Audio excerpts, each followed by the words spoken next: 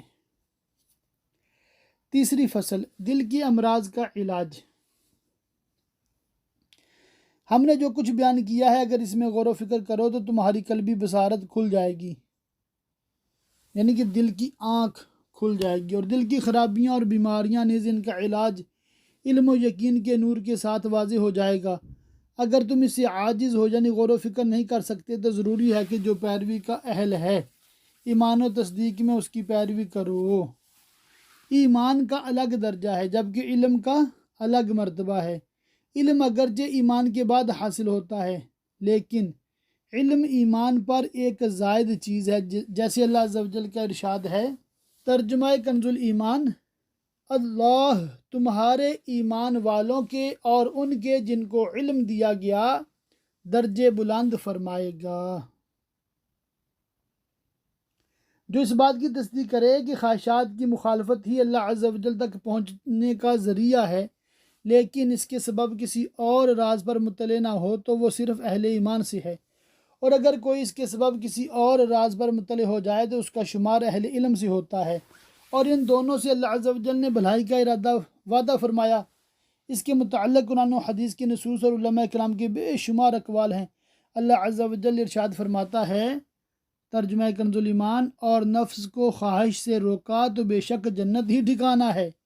ایک مقام پر ارشاد ہوتا ہے، ترجمہ کنز الایمان، وہ ہیں جن کا دل اللہ نے پرہیزگاری کے لیے پرکھ لیا ہے۔ مومن 5 سختیوں کے درمیان۔ رسول اکرم شاہ بنی آدم صلی اللہ تعالی علیہ وآلہ وسلم نے ارشاد فرمایا، مومن 5 سختیوں کے درمیان ہوتا ہے۔ مومن اس سے حسد کرتا ہے، منافق اس سے بغض رکھتا ہے، کافر اس سے جنگ کرتا ہے، شیطان اسے گمراہ کرتا ہے، اور نفس اس سے جھگڑتا ہے۔ اللہ اللہ اللہ اللہ۔ فائدہ، اس حدیث پاک میں یہ بیان کیا گیا کہ نفس انسان کا جھگڑالو دشمن ہے، لہٰذا اس سے مجاہدہ اور ریاضت ضروری ہے۔ وحی داؤد اور فرمان عیسیٰ علیہم السلام۔ اللہ عز و جل نے حضرت سیدنا داؤد علی نبینا و علیہ الصلوۃ والسلام کی طرف وحی فرمائی کہ اپنے صحاب کو خواہشات کے اپنانے سے ڈرائیے اور بچائیے، کیونکہ جو خواہشات کے پیچھے پڑتے ہیں ان کی دانائی مجھ سے پردے میں رہتی ہے۔ حضرت سیدنا عیسیٰ روح اللہ علی نبینا و علیہ الصلوۃ والسلام نے ارشاد فرمایا، اس شخص کے لیے خوشخبری ہے جو وعدہ غیب یعنی جنت کے لیے جسے دیکھا نہیں موجودہ خواہش کو چھوڑ دے۔ نفس سے جہاد۔ صحابہ کرام علیہم رضوان کا ایک لشکر جہاد سے واپس آیا تو سرکار مدینہ قرار قلب و سینہ صلی اللہ تعالی علیہ وسلم نے ان سے ارشاد فرمایا، یعنی خوش آمدید، تم جہاد اصغر سے جہاد اکبر کی طرف آئے ہو۔ عرض کی گئی، یا رسول اللہ صلی اللہ تعالی علیہ وآلہ وسلم، جہاد اکبر کیا ہے؟ ارشاد فرمایا، نفس سے جہاد کرنا۔ اسی طرح آپ صلی اللہ تعالی علیہ وسلم نے ارشاد فرمایا، مجاہد وہ ہے جو اللہ عز و جل کی اطاعت میں نفس سے جہاد کرتا ہے۔ نفس قیامت کے دن جھگڑے گا۔ حضور نبی رحمت شفیع امت صلی اللہ تعالی علیہ وآلہ وسلم نے ارشاد فرمایا، اپنے نفس کی اذیت کو اپنے آپ سے دور رکھو اور خالق حقیقی کی نافرمانی میں نفس کی خواہش کی اتباع نہ کرو، کہ یہ نفس تو تم سے قیامت کے دن جھگڑے گا اور تمہارے جسم کا ایک حصہ دوسرے پر لعنت کرے گا، مگر یہ کہ جسے اللہ عز و جل بخش دے اور پردہ پوشی فرمائے۔ سخت ترین علاج۔ حضرت سیدنا سفیان ثوری علیہ رحمۃ اللہ علیہ فرماتے ہیں، نفس کے علاج سے سخت ترین علاج میں نے کسی چیز کا نہیں دیکھا، کبھی وہ میرے لیے مفید ہوتا ہے اور کبھی نقصان کا باعث۔ اے نفس، کیا اب بھی تجھے شرم نہیں آتی؟ حضرت سیدنا ابو العباس موصلی رحمۃ اللہ تعالی علیہ نے اپنے نفس کو مخاطب کر کے فرمایا، اے نفس، نہ تو بادشاہوں کے بیٹوں کی طرح دنیا میں نعمتوں سے لطف اندوز ہوتا ہے اور نہ آخرت کی طلب میں عبادت گزاروں کی طرح کوشش کرتا ہے، گویا تو نے تو مجھے جنت و دوزخ کے درمیان کھڑا کر دیا ہے۔ اے نفس، کیا اب بھی تجھے شرم نہیں آتی؟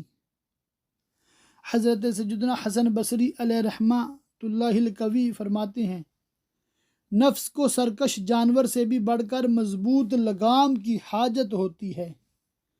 ریاضت کی 4 صورتیں۔ حضرت سیدنا یحییٰ بن معاذ رازی علیہ رحمۃ اللہ الہادی فرماتے ہیں، مجاہدہ اور ریاضت کی تلواروں سے نفس کے ساتھ جہاد کرو، اور ریاضت کی 4 صورتیں ہیں۔ پہلی، تھوڑا کھانا، دوسری، کم سونا، تیسری، بقدر ضرورت کلام کرنا، اور چوتھی، لوگوں کی طرف سے تکلیف برداشت کرنا۔ فوائد۔ تھوڑا کھانے سے شہوت ختم ہوگی، تھوڑا سونے سے ارادے میں پاکیزگی آئے گی، بقدر ضرورت کلام کرنے سے آفات سے سلامتی رہے گی، اور لوگوں کی طرف سے تکلیف برداشت کرنے پر بلند مرتبے تک رسائی ہوگی۔ انسان کے لیے ظلم کے وقت بردباری اور تکلیف کے وقت صبر سے بڑھ کر کوئی چیز نہیں۔ نفس کیسے ستھرا ہو؟ جب نفس میں شہوات اور گناہوں کے ارادے کی حرکت ہو، فضول کلام کی مٹھاس جوش مارے، تو تھوڑا کھانے کی تلوار کو تہجد پڑھنے اور کم سونے کی نیام سے باہر لائے، اور نفس پر خاموشی اور کم گفتگو کی ضرب لگائے، حتیٰ کہ وہ ظلم اور انتقام سے باز آ جائے۔ یوں وہ تمام لوگوں میں سے نفس کے وبال سے امن میں آ جائے گا۔ نیز نفس کو خواہشات کی سیاہی سے پاک و صاف کرے، اس طرح وہ اس کی ہلاکت خیز آفات سے نجات پا جائے گا۔ جب نفس اس حالت کو پہنچ جائے گا تو اس وقت وہ پاک و صاف، نورانی، ہلکا پھلکا اور روحانی ہو جائے گا۔ پھر وہ نیکیوں کے میدان میں دوڑے گا اور عبادت کے راستوں میں اس طرح چلے گا جس طرح تیز رفتار گھوڑا میدان میں بھاگتا ہے، اور وہ ایسا ہو جائے گا جیسے بادشاہ باغ میں سیر کرتا ہے۔ انسان کے 3 دشمن۔ حضرت سیدنا یحییٰ بن معاذ رازی علیہ رحمۃ اللہ الہادی فرماتے ہیں انسان کے 3 دشمن ہیں، نمبر 1 دنیا، نمبر 2 شیطان، اور نمبر 3 نفس۔ لہٰذا دنیا سے کنارہ کشی اختیار کر کے، شیطان کی مخالفت کر کے اور نفس کی خواہشات کو ترک کر کے اس سے محفوظ رہے۔ ایک دانا کا قول۔ ایک دانا یعنی عقل مند، انٹیلیجنٹ پرسن کا قول ہے کہ جس پر اس کا نفس غالب ہو جاتا ہے تو وہ نفسانی شہوات کے کنویں میں قید اور نفسانی خواہشات کے قید خانے میں محصور ہو جاتا ہے۔ اس کی حالت یہ ہوتی ہے کہ وہ مغلوب ہو چکا ہوتا ہے، اسے بیڑیاں پہنا دی جاتی ہیں، اس کی لگام نفس کے ہاتھوں میں ہوتی ہے اور وہ جس طرح چاہتا ہے اسے لیے پھرتا ہے، اور جب یہ حالت ہو جاتی ہے تو اس کا دل فوائد حاصل کرنے سے رک جاتا ہے۔ حضرت سیدنا جعفر بن حمید علیہ رحمۃ اللہ المجید فرماتے ہیں علماء اور حکماء کا اس بات پر اتفاق ہے کہ اخروی نعمتوں کا حصول دنیاوی نعمتوں کو چھوڑے بغیر نہیں ہوتا۔ حضرت سیدنا ابو یحییٰ وراق علیہ رحمۃ اللہ الرزاق فرماتے ہیں جس نے اپنے اعضاء کو خواہشات کے ذریعے راضی کیا، اس نے اپنے دل میں ندامتوں کے درخت لگائے۔ اللہ اللہ۔ ظاہر سی بات ہے جو بندہ ہر ناجائز خواہش کو پورا کرتا پھرے گا اس کو بہت شرمندگی اٹھانی پڑتی ہے۔ اللہ پاک ہمیں بچائے۔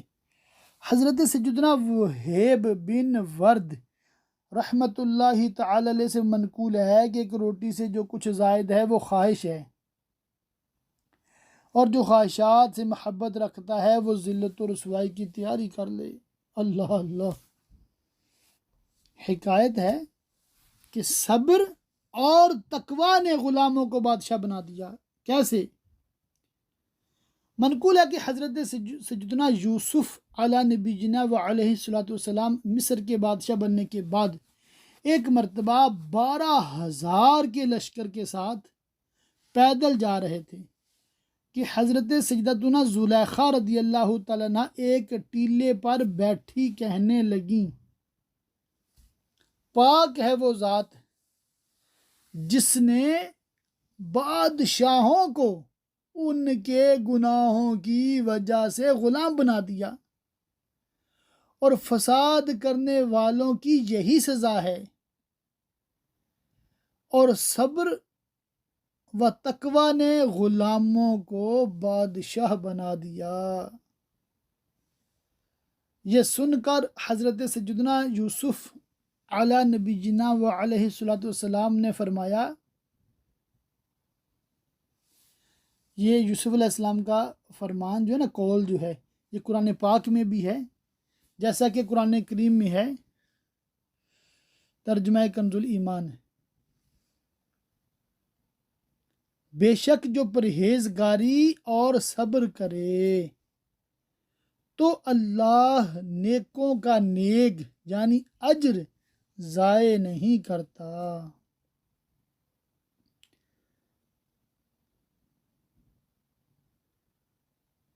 واہ واہ واہ واہ، یہ ترجمہ جو ہے نا انشاءاللہ تعالی میں 5 بار پڑھتا ہوں۔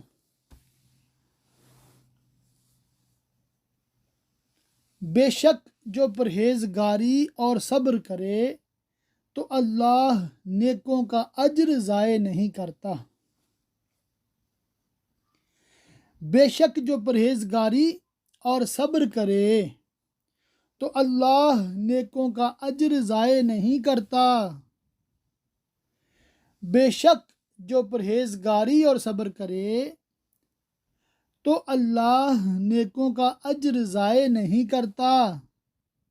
بے شک جو پرہیزگاری اور صبر کرے تو اللہ نیکوں کا اجر ضائع نہیں کرتا۔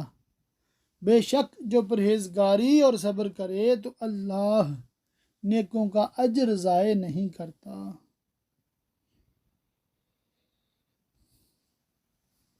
حکایت، نفس کی بیماری کا علاج کیسے ممکن ہو؟ سید الطائفہ حضرت سیدنا جنید بغدادی علیہ رحمۃ اللہ الہادی فرماتے ہیں، ایک مرتبہ میں رات میں بیدار ہو کر اپنے وظیفہ میں مشغول ہو گیا، لیکن میں نے اپنے وظیفے میں وہ حلاوت یعنی مٹھاس نہ پائی جو پایا کرتا تھا۔ چنانچہ میں نے سونے کا ارادہ کیا مگر سو نہ سکا، اور بیٹھنا چاہا لیکن بیٹھ بھی نہ سکا، تو باہر نکل گیا۔ کیا دیکھتا ہوں کہ ایک شخص کمبل میں لپٹا ہوا راستے میں بیٹھا ہے۔ جب اس نے میری آہٹ سنی تو کہا، اے ابو القاسم، ذرا میرے پاس تشریف لائیے۔ میں نے کہا، سیدی آپ سے ملاقات کا وقت تو طے نہیں تھا، پھر یہ ملاقات کیسی؟ کہا، ملاقات تو پہلے ہی سے طے تھی کہ جب میں نے اللہ عز و جل سے سوال کیا کہ وہ آپ کے دل کو میرے لیے حرکت دے، میں نے کہا یہ تو اللہ نے کر دیا، اب آپ کو کیا حاجت ہے؟ کہا، نفس کی بیماری کا علاج کیسے ممکن ہے؟ میں نے کہا، جب تم نفس کی خواہش میں اس کی مخالفت کرو۔ یہ سن کر وہ اپنے نفس سے کہنے لگا، میں نے تجھے 7 مرتبہ یہی جواب دیا لیکن تو نے انکار کر دیا اور کہا میں تو جنید بغدادی سے ہی اس کا جواب سنوں گا۔ یہ کہہ کر وہ شخص چلا گیا اور میں اسے پہچان نہ سکا۔ حضرت سیدنا یزید رکاشی علیہ رحمۃ اللہ الکافی فرمایا کرتے، مجھے دنیا میں ٹھنڈا پانی نہ دو کہ کہیں میں اس کے سبب آخرت میں اس سے محروم نہ ہو جاؤں۔ کب گفتگو کروں؟ ایک شخص نے حضرت سیدنا عمر بن عبد العزیز علیہ رحمۃ اللہ العزیز سے پوچھا، میں گفتگو کب کروں؟ فرمایا، جب تو خاموش رہنا چاہے۔ اس نے پھر پوچھا، خاموش کب رہوں؟ فرمایا، جب گفتگو کرنے کا دل چاہے۔ امیر المومنین حضرت سیدنا علی المرتضیٰ کرم اللہ تعالی وجہہ الکریم فرماتے ہیں، جو جنت کا شوق رکھتا ہے وہ دنیاوی خواہشات سے دور رہے۔ اللہ اللہ۔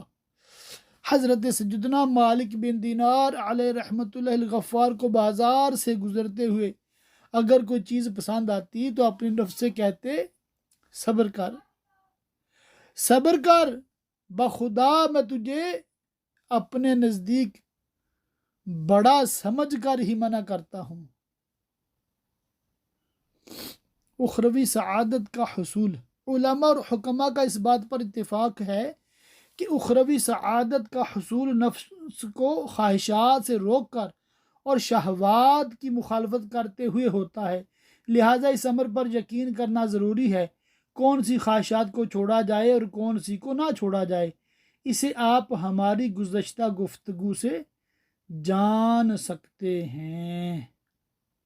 بقیہ انشاءاللہ تعالی ہم بلکہ یہ پیج مکمل کر دیتے ہیں۔ ریاضت کا حاصل۔ ریاضت کا حاصل یہ ہے کہ نفس اس چیز سے نفع حاصل نہ کرے جو قبر میں اس کے ساتھ نہیں جاتی، البتہ بقدر ضرورت نفع حاصل کر سکتا ہے، جیسے کھانے پینے، نکاح کرنے، لباس، مکان اور اس کے علاوہ جو چیزیں اس کے لیے ضروری ہوں، بقدر حاجت و ضرورت ان سے فائدہ حاصل کرنے میں مذاکرہ نہیں۔ اگر نفس اس چیز سے نفع حاصل کرے جو قبر میں نہیں جاتی تو اسے لفت رکھتے ہوئے مانوس ہو جائے گا، جب اس کا انتقال ہو جائے گا تو اس کے سبب وہ دنیا میں لوٹنے کی تمنا کرے گا، اور دنیا کی طرف لوٹنے کی تمنا وہی کرے گا جس کا آخرت میں کوئی حصہ نہیں ہوگا۔